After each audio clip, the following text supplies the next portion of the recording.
19세기 오스트리아의 한 수도원에는 꽃이 아닌 완두콩으로 가득 채운 특이한 정원이 있었어. 그 정원의 주인은 수도사 그레고르 멘델. 수도사는 이른 새벽이면 족집게와 낙타털로 만든 붓을 들고 정원에 나타나서는 봄, 여름, 가을, 겨울 계절마다 반복했던 일과가 있었지. 봄이면 꽃봉오리를 열고 족집게로 꽃밥을 잘라내어 붓으로 꽃가루 발라주기. 여름이면 성숙하게 자란 완두콩을 수확하기. 가을과 겨울이면 완두콩을 까고 색, 모양, 키, 꽃 색깔에 따라 분류하기. 그렇게 쉬지 않고 계속 완두콩 기르기만 총 7년. 7년 동안 약 1만여 그루, 4만여 개의 꽃, 30만 개 이상의 완두콩을 헤아리고 보살폈지. 뭉툭한 손과 시력이 나쁜 수도사는 끈질기게 완두콩의 변화를 기록했어. 그리고 마침내 1865년 2월 8일 40여 명의 총중에게 연구 결과를 발표했는데 논문 제목은 식물 잡종에 대한 실험. 그러나 단 하나의 질문도 받지 못한 아무도 주목하지 않았던 연구였어. 그렇게 시간이 흐르고 흘러 유전자의 신비를 풀던 20세기. 멘델의 논문은 신비로운 생명의 비밀을 푸는 최초의 연구로 부활했어. 어떻게 부모에서 자식으로 비슷한 형질을 전달하는지를 밝힌 최초의 연구였다는 것이었지.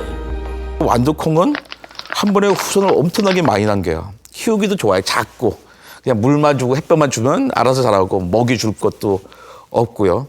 왜 대립형질이라고 하잖아요. 노란 완두콩과 초록색 완두콩, 매끄러운 콩, 쭈글쭈글한 콩 이런 게 성격이 분명한 거예요. 완두콩은 그 대립형질이 되게 뚜렷했어요. 그래서 실험하고 통계를 내기가 되게 유리했죠. 멘델은 그 마음속으로 도대체 종자들이 이런 특징을 갖는 원리가 뭘까? 어디서 그런 특징이 있는 걸까? 그것을 추구하고자 하는 마음이 있었던 거죠. 멘델은 7가지 다른 성질을 가진 완두콩을 심었어. 줄기의 키가 크거나 작거나, 꽃이 줄기마다 달리거나 줄기 끝에 달리거나, 콩깍지 모양이 매끈하거나 잘록하거나, 콩깍지 색깔이 초록색이거나 노란색이거나, 씨껍질이 회색이거나 흰색이거나, 씨의 색깔이 노란색이거나 초록색이거나, 씨의 모양이 둥글거나 주름지거나.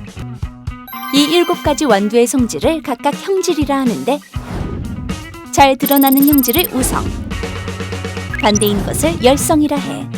아참, 우성이 꼭 절대적으로 좋은 성질은 아니라는 사실 절대 오해하지 마. 그럼 어떤 것이 우성이고 열성인지 한번 볼까?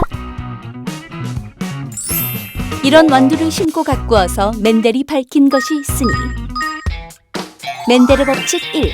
우성 형질을 가진 둥근 완두를 열성 형질을 가진 주름진 완두와 교배하면 자손 1세대에서는 둥근 자손을 생산한다. 즉 우성 형질만 나타난다. 우열의 법칙. 멘델의 법칙 2. 우성을 보이는 자손 1세대의 꽃 안에 있는 암술과 수술을 서로 수정시키는 자화수분을 시키면 자손 2세대에서는 우성 형질인 둥근 완두와 열성 형질인 주름진 완두가 3대1로 나타난다. 분리의 법칙. 멘델의 법칙 3. 만일 둥글고 노란 완두, 주름지고 초록색인 완두를 심으면 잡종인 자손 1세대에서는 둥글고 노란색인 완두만 나타나는 우열의 법칙이 나타나고, 여기서 다시 잡종 자손 1세대를 자화수분시키면 잡종 자손 2세대에서는 둥글고 노란 완두, 둥글고 초록 완두, 주름지고 노란 완두, 주름진 초록 완두가 9대 3대 3대1로 나타난다. 서로 다른 형질 길이는 서로 영향을 미치지 않는 독립의 법칙. 이 3가지가 바로 멘델의 법칙이야. 유럽에서 동시다발적으로 몇 명이 한 3명쯤 되는 과학자들이 비슷한 실험을 또 운 좋게 해요. 그래가지고 찾아보니까 한 10여 년 전, 20년 전에 멘델이라는 과학자도 아닌 수도사가 이런 걸 해가지고 기록을 남긴 게 발견이 되는 거예요. 그래서 일부는 뭐 그거를 이제 자기 논문에 이제 언급하기도 하고 해가지고 다시 이제 재조명을 받게 됩니다. 그래서 20세기 중반에는 그 유전형의 어떤 요인이 되는 물질, 인자를 발견하게 되는데 그게 바로 DNA였죠. 그게 이제 불과 한 60년 전 얘기입니다. 1950년대 얘기였으니까 그 이후에 한편으로는 그렇게 해서 이제 계속 미시적으로 유전학이 발전해서 그 원인이 되는 측면을 찾는 것으로 지금은 이제 개놈까지 이어지는 그 흐름이 이제 완성이 됐고요. 또 한편으로는 이 유전학이 생물의 전체를 아우르는 또 학문이 될 수 있게 된 게 여기에 진화론이 결합을 해요.